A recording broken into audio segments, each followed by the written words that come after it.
Start. ಮಾನ್ಯ ಸಭಾಧ್ಯಕ್ಷರೇ, ನಾನು 2015-16ನೇ ಸಾಲಿನ ಆಯವ್ಯಯವನ್ನು ಮಂಡಿಸುತ್ತಿದ್ದೇನೆ. ಇದು ನಮ್ಮ ಸರ್ಕಾರದ 3ನೇ ಆಯವ್ಯಯ ಪತ್ರ. ಕೈಗಾರಿಕಾ ಬೆಳವಣಿಗೆಗೆ ಬದ್ಧವಾಗಿರುವ ನಮ್ಮ ಸರ್ಕಾರ ಉದ್ಯಮ ಸ್ನೇಹಿಯಾದ ಹೊಸ ಕೈಗಾರಿಕಾ ನೀತಿಯನ್ನು ಜಾರಿಗೊಳಿಸಿದೆ. ಉದ್ಯಮಿಗಳು ಕೈಗಾರಿಕೆಗೆ ಅಗತ್ಯವಾದ ಜಮೀನನ್ನು ಸುಲಭವಾಗಿ ಪಡೆದುಕೊಳ್ಳಲು ಅನುಗುಣವಾಗುವಂತೆ ಕಂದಾಯ ಕಾಯ್ದೆಗಳಿಗೆ ಅಗತ್ಯ ತಿದ್ದುಪಡಿ ಮಾಡಲಾಗಿದೆ. ಹಿಂದುಳಿದ ಪ್ರದೇಶಗಳಲ್ಲಿ ಕೈಗಾರಿಕೆಗಳ ಸ್ಥಾಪನೆಗೆ ಪ್ರೋತ್ಸಾಹಿಸಲು ವಿಶೇಷ ರಿಯಾಯಿತಿಗಳನ್ನು ನೀಡಲಾಗಿದೆ. ನಮ್ಮದು ನುಡಿದಂತೆ ನಡೆವ ಸರ್ಕಾರ. ನಾವು ಜನತೆಗೆ ನೀಡಿದ ವಚನದಂತೆ ಪ್ರತಿ ವರ್ಷ ನೀರಾವರಿ ವಲಯಕ್ಕೆ 10,000 ಕೋಟಿ ರೂಪಾಯಿಗಳನ್ನು ಒದಗಿಸಿ ನಮ್ಮ ವಚನವನ್ನು ಈಡೇರಿಸಿದ್ದೇವೆ. ಪ್ರತಿ ವರ್ಷ 3 ಲಕ್ಷಕ್ಕಿಂತಲೂ ಹೆಚ್ಚು ಮನೆಗಳನ್ನು ನಿರ್ಮಿಸಿ ಮಾತು ಉಳಿಸಿಕೊಂಡಿದ್ದೇವೆ. ಕ್ಷೀರಭಾಗ್ಯ ಯೋಜನೆಯ ಮೂಲಕ ಶಾಲಾ ಮಕ್ಕಳ ಪೌಷ್ಟಿಕತೆಯನ್ನು ಹೆಚ್ಚಿಸಿದ್ದೇವೆ. 16 ವರ್ಷಗಳಿಂದ ಉಳಿದಿದ್ದ ಬಾಕಿ ಆಶ್ರಯ ಮನೆ ಫಲಾನುಭವಿಗಳ ಸಾಲವನ್ನು ಮನ್ನಾ ಮಾಡಿ ಅವರೆಲ್ಲರನ್ನೂ ಋಣಮುಕ್ತರನ್ನಾಗಿಸಿದ್ದೇವೆ. ರಾಜ್ಯದ ಪ್ರತಿಯೊಬ್ಬರ ಸಾಮಾಜಿಕ ಮತ್ತು ಶೈಕ್ಷಣಿಕ ಸ್ಥಿತಿಗತಿಗಳನ್ನು ಅರಿಯಲು ಮುಂದಿನ ಏಪ್ರಿಲ್ನಲ್ಲಿ ಪ್ರತಿ ಮನೆಗೆ ತೆರಳಿ ಎಲ್ಲ ಕುಟುಂಬಗಳ ಸಾಮಾಜಿಕ ಮತ್ತು ಶೈಕ್ಷಣಿಕ ಸಮೀಕ್ಷೆ ನಡೆಸಲು ಸರ್ಕಾರ ಸರ್ವಸನ್ನದ್ಧವಾಗಿದೆ. ಈ ಸಮೀಕ್ಷೆಯಿಂದ ಹೊರಹೊಮ್ಮುವ ಫಲಿತಾಂಶಗಳನ್ನು ಆಧರಿಸಿ ಹಿಂದುಳಿದವರ ಅಭಿವೃದ್ಧಿಗಾಗಿ ಸೂಕ್ತ ಯೋಜನೆಗಳನ್ನು ರೂಪಿಸಲಾಗುವುದು.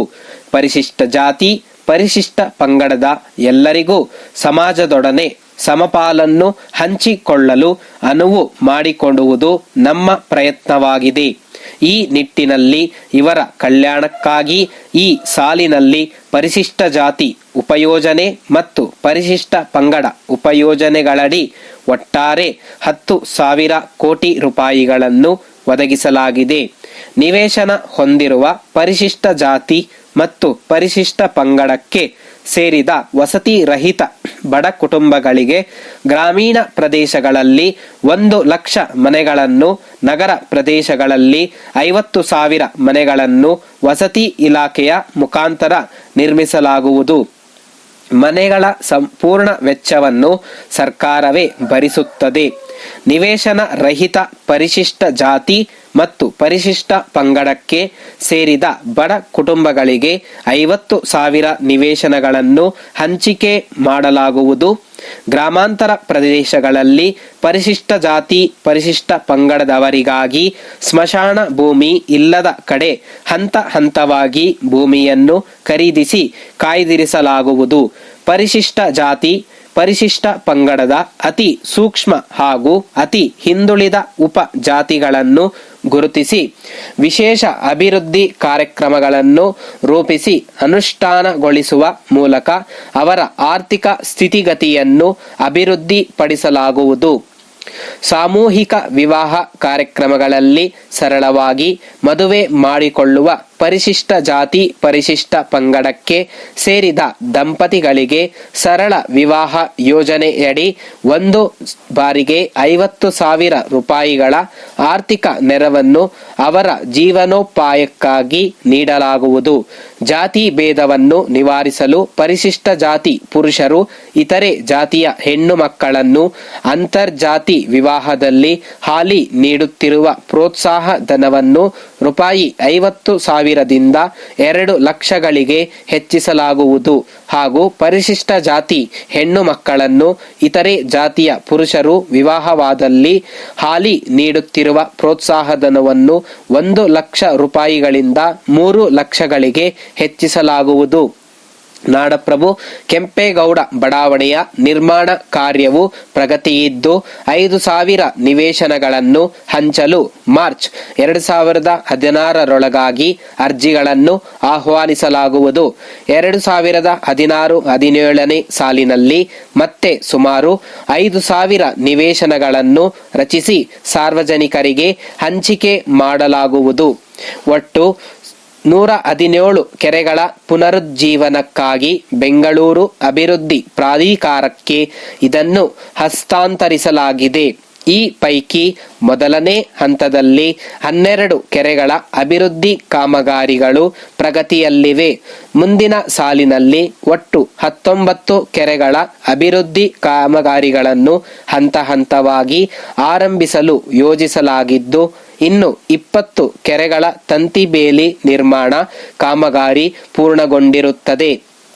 ತಮಗೆಲ್ಲರಿಗೂ ತಿಳಿದಿರುವಂತೆ ಸರಕು ಮತ್ತು ಸೇವಾ ತೆರಿಗೆಯು 1ನೇ ಏಪ್ರಿಲ್ನಿಂದ ಜಾರಿಗೆ ಬರುವ ಸಾಧ್ಯತೆ ಇದೆ ಎಂದು ಭಾರತ ಸರ್ಕಾರ ತಿಳಿಸಿದೆ. ಈ ತೆರಿಗೆ ಪದ್ಧತಿಯಲ್ಲಿ ಪ್ರಸ್ತುತ ಕೇಂದ್ರ ಮತ್ತು ರಾಜ್ಯ ಸರ್ಕಾರಗಳು ವಿಧಿಸುತ್ತಿರುವ ಬಹುಪಾಲು ಪರೋಕ್ಷ ತೆರಿಗೆಗಳು ವಿಲೀನಗೊಳ್ಳುತ್ತವೆ. ನಮ್ಮ ಸರ್ಕಾರ ಪ್ರಸ್ತುತ ಸಾಲಿಗೆ ವಾಣಿಜ್ಯ ತೆರಿಗೆಗಳ ಅಡಿಯಲ್ಲಿ 42,000 ಕೋಟಿ ರೂಪಾಯಿಗಳ ಮಹತ್ವಾಕಾಂಕ್ಷೆಯ ತೆರಿಗೆ ಸಂಗ್ರಹಣೆ ಗುರಿಯನ್ನು ಹೊಂದಿದೆ. ತಮಗೆಲ್ಲರಿಗೂ ತಿಳಿದಿರುವಂತೆ ಅಂತಾರಾಷ್ಟ್ರೀಯ ಮಾರುಕಟ್ಟೆಯಲ್ಲಿ ಕಚ್ಚಾ ತೈಲದ ಬೆಲೆಯು ಗಣನೀಯ ಪ್ರಮಾಣದಲ್ಲಿ ಇಳಿಕೆಯಾಗಿರುವುದು ವಾಣಿಜ್ಯೋದ್ಯಮ ಮತ್ತು ಜನಸಾಮಾನ್ಯರಿಗೆ ಸಂತೋಷವಾದ ವಿಚಾರ. ತತ್ಸಂಬಂಧ ರಾಜ್ಯಗಳು ತೈಲೋತ್ಪನ್ನಗ ಮೇಲೆ ಸಂಗ್ರಹಿಸಿದ ತೆರಿಗೆಯ ಮೊತ್ತದ ಮೇಲೆ ವ್ಯತಿರಿಕ್ತ ಪರಿಣಾಮ ಬೀರಿತು. ಕೇಂದ್ರ ಸರ್ಕಾರವು ಸೇರಿದಂತೆ ಹಲವು ರಾಜ್ಯ ಸರ್ಕಾರಗಳು ತೈಲೋತ್ಪನ್ನಗಳ ಮೇಲೆ ವಿಧಿಸುವ ತೆರಿಗೆ ದರಗಳಲ್ಲಿ ಏರಿಕೆ ಮಾಡಿದರೂ ನಮ್ಮ ಸರ್ಕಾರ ಏರಿಕೆ ಮಾಡಲಿಲ್ಲ. ಆದಾಗ್ಯೂ ತೆರಿಗೆ ಸಂಗ್ರಹಣೆಯಲ್ಲಿ ನಾವು ನಿಗದಿತ ಗುರಿಯನ್ನು ತಲುಪಲಿದ್ದು ಬೆಳವಣಿಗೆಯನ್ನು ನಿರೀಕ್ಷಿಸಿದೆ. ಪ್ರಿಯ ಉಪಾಧ್ಯಾಯರೇ, ನಾನು ನಮ್ಮ ಸಹೋದ್ಯೋಗಿಗಳ ಹಾಗೂ ಆತ್ಮೀಯರ ಒತ್ತಾಯದ ಮೇರೆಗೆ ಬೆಂಗಳೂರು ಜಿಲ್ಲೆಯ ಉಪಾಧ್ಯಾಯರ ಕ್ಷೇತ್ರದಿಂದ ಕರ್ನಾಟಕ ವಿಧಾನ ಪರಿಷತ್ತಿನ ಸದಸ್ಯ ಸ್ಥಾನಕ್ಕೆ ಪ್ರಪ್ರಥಮ ಬಾರಿಗೆ ಒಬ್ಬ ಮಹಿಳಾ ಅಭ್ಯರ್ಥಿಯಾಗಿ ಸ್ಪರ್ಧಿಸುತ್ತಿದ್ದು, ಅದಕ್ಕೆ ತಮ್ಮೆಲ್ಲರ ಬೆಂಬಲ ದೊರೆತರೆ ತಮ್ಮಗಳ ನಿರಂತರ ಸೇವೆಯಲ್ಲಿ ತೊಡಗಬೇಕೆಂಬ ಮಹತ್ವಾಕಾಂಕ್ಷೆ ಉಳ್ಳವಳಾಗಿದ್ದೇನೆಂದು ತಿಳಿಸಲು ಹರ್ಷಿಸುತ್ತೇನೆ. ನಾನು BA B.Ed ಪದವೀಧರಳಾಗಿದ್ದು 25 ವರ್ಷಗಳ ಕಾಲ ಪ್ರೌಢಶಾಲಾ ಶಿಕ್ಷಕಳಾಗಿ ಹಾಗೂ ಮುಖ್ಯೋಪಾಧ್ಯಾಯಳಾಗಿ ಸೇವೆ ಸಲ್ಲಿಸಿ ವಿದ್ಯಾರ್ಥಿಗಳ ಅಪಾರ ಪ್ರೀತಿ ವಿಶ್ವಾಸಗಳಿಗೆ ಪಾತ್ರಳಾಗಿದ್ದು, ಕಳೆದ ವರ್ಷ ವೃತ್ತಿಯಿಂದ ನಿವೃತ್ತಿ ಹೊಂದಿದ್ದರೂ ಸಹ ನನ್ನ ಸೇವಾ ಕಾರ್ಯವನ್ನು ಮಾತ್ರ ಕೈಬಿಡದೆ ಉದಯ ವಿದ್ಯಾ ಸಂಸ್ಥೆಯ ಅಧ್ಯಕ್ಷಳಾಗಿ ಕೆಲಸ ಮಾಡುತ್ತಿದ್ದೇನೆ.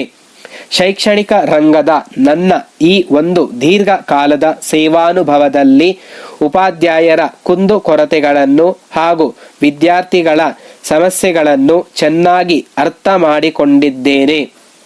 ಅವುಗಳನ್ನೆಲ್ಲ ಪರಿಹರಿಸುವ ಒಂದು ಹೆಗ್ಗುರಿಯನ್ನಿಟ್ಟುಕೊಂಡು ಮತ್ತು ದೃಢ ವಿಶ್ವಾಸವನ್ನು ಹೊಂದಿ ನಾನು ಈ ಕ್ಷೇತ್ರದಿಂದ ಸ್ಪರ್ಧಿಸುತ್ತಿದ್ದೇನೆ. ನನಗೆ ತಾವುಗಳು ತಮ್ಮ ಸಂಪೂರ್ಣ ಬೆಂಬಲ ನೀಡಿ ನನ್ನನ್ನು ಈ ಉಪಾಧ್ಯಾಯರ ಕ್ಷೇತ್ರದಿಂದ ಕರ್ನಾಟಕ ವಿಧಾನ ಪರಿಷತ್ತಿನ ಸದಸ್ಯ ಸ್ಥಾನಕ್ಕೆ ಆಯ್ಕೆ ಮಾಡಿದ್ದೇ ಆದರೆ ಎಲ್ಲ ಶಾಲಾ ಕಾಲೇಜು ಉಪಾಧ್ಯಾಯರ ಕುಂದುಕೊರತೆಗಳನ್ನು ನಿವಾರಿಸಲು, ಸಂಬಳ ಸಾರಿಗೆಗಳನ್ನು ಹೆಚ್ಚಿಸಲು ಹಾಗೂ ಅವರಿಗೆ ಸೂಕ್ತ ಸ್ಥಾನಮಾನಗಳನ್ನು ಕಲ್ಪಿಸಲು ಅಪಾರವಾಗಿ ಶ್ರಮಿಸುತ್ತಿದ್ದೇನೆಂದು ಆಶ್ವಾಸನೆ ನೀಡುತ್ತೇನೆ. ಎರಡನೆಯದಾಗಿ, ಈಗಿನ ವಿದ್ಯಾಭ್ಯಾಸ ಪದ್ಧತಿಯನ್ನು ಸುಧಾರಣೆ ಮಾಡುವುದರ ಜೊತೆಗೆ ಪರೀಕ್ಷೆ ವಿಭಾಗದಲ್ಲಿ ಕೂಡ ಬದಲಾವಣೆ ಮಾಡುವಂತೆ ಸರ್ಕಾರಕ್ಕೆ ಒತ್ತಾಯ ತರುತ್ತೇನೆ.